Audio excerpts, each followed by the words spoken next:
बिस्मिल्लाहिर्रहमानिर्रहीम। अस्सलाम वालेकुम। हमारे चैनल में खुश आमदीद। किसी गांव में एक पहलवान रहता था। वो अपने इलाके का बहुत ही मशहूर जाना पहचाना पहलवान था। इसकी एक ही बेटी थी। इसने इसे बहुत सी लाड और प्यार से पाला हुआ था। वो बहुत खूबसूरत भी बहुत ज़्यादा थी। बेटी जवान हुई तो बाप को इसकी शादी की फिक्र हुई। चौंक खुद पहलवान था, इसीलिए बेटी के लिए एक पहलवान ही पसंद किया। इंशाल्लाह लंबा, गबरू, जवान और ज़िम्मेदार भी था। बाप ने बड़े नाजों से पाली हुई बेटी इसके साथ अलविदा कर दी। हफ्ता भी ना गुजरा था कि पहलवान दामाद ने बेटी को मार पीट कर निकाल दिया कि इसे तो घर का कोई काम नहीं आता। बाप का दिल रंजीदा हुआ, मगर किसी को कुछ ना कहा कि फजूल में तमाशा बने। इसने अपनी बीवी से कहा कि इसे सारे काम सिखाएं। बेटी को झाड़ू देना, खाना पकाना, सब कुछ सिखाया जाए। चंद महीनों के बाद सुलह हो गई और बाप ने दामाद को बुलाकर माफ़ी मांगी कि हम शर्मिंदा हैं, बहुत लाड प्यार से पाली थी, और फिर रुखसत कर दिया। अभी 6 माह ना गुजरे थे कि इसने फिर बेटी को मार पीट करके मेके बेच दिया।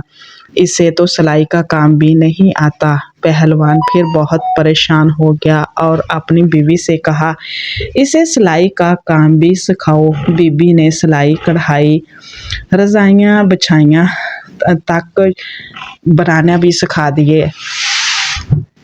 दामाद को बुलाया, गलती की माफ़ी मांगी और बेटी को रुखसत कर दिया। फिर चंद माह ही गुजरे थे कि बेटी नीलो नील मार खा के मेके वापस आ गई कि इसे तो खेतों का काम भी नहीं आता और गाय भैंसों का दूध दोना भी नहीं आता। पहलवान बड़ा दुखी हो गया था। बड़ी इज्जत थी ज़माने में, इसीलिए खामोश रहा। इस बार किसान ने बेटी को खेती बाड़ी का काम भी सिखाया और एक बार फिर रुखसत कर दिया। फिर चंद दिन गुजरे, फिर बेटी रोती हुई मेके वापस आ गई। पहलवान ने सवाल किया, बेटी अब क्या हुआ है? वो कहने लगी कि अब मेरा शौहर कहता है कि आटा गूंथते हुए तू हिलती बहुत है।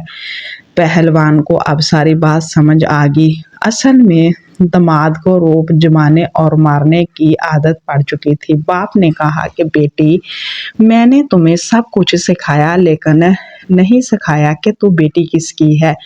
बेटी हैरान हो गई, लेकिन इसको कुछ समझ ना आई। चंद ही दिन गुजरे के बाद दामाद को एहसास हुआ कि इस बार ना तो ससुर ने माफ़ी मांगी और ना ही बेटी को वापस भेजा। खैर वो खबर लेने ससुराल आ गया। ससुर ने दरवाजे पर रोक लिया और कहा, नहीं, इसी पैर वापस चला जा और आज की तारीख याद रख।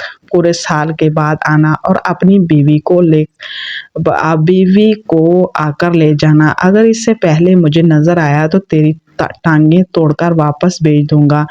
दामाद शर्मिंदा होकर वापस चला गया। दिन गुजरते रहे। पहलवान अपनी बेटी को मुंह अंधेरे खेतों में ले जाता और सूरज निकलने पर घर भेजता। बीबी ने बार बार पूछा, लेकिन ये राज ना खोला गया। 2 साल गुजर गए। दामाद बेटी को लेने आया। बाप ने खुशी खुशी बेटी को रुखसत कर दिया। अभी चंद ही दिन गुजरे के पहलवान दामाद आदत से मजबूर चलाना शुरू हो गया और मारने के लिए हाथ आगे बढ़ाया तो बीवी ने किसे मंजे हुए पहलवान की तरह शौहर को बाजू से उठाकर जमीन पर टपका दिया और कहा कि तू जानता है मैं बेटी किस बाप की हूँ। वो समझ गया कि अब की बार 2 साल में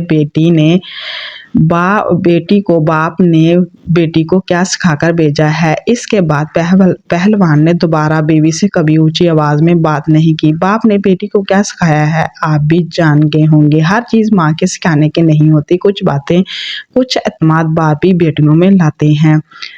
मज़ीद हमारी अच्छी वीडियो सुनने के लिए हमारे चैनल को सब्सक्राइब करें। अल्लाह हाफिज़।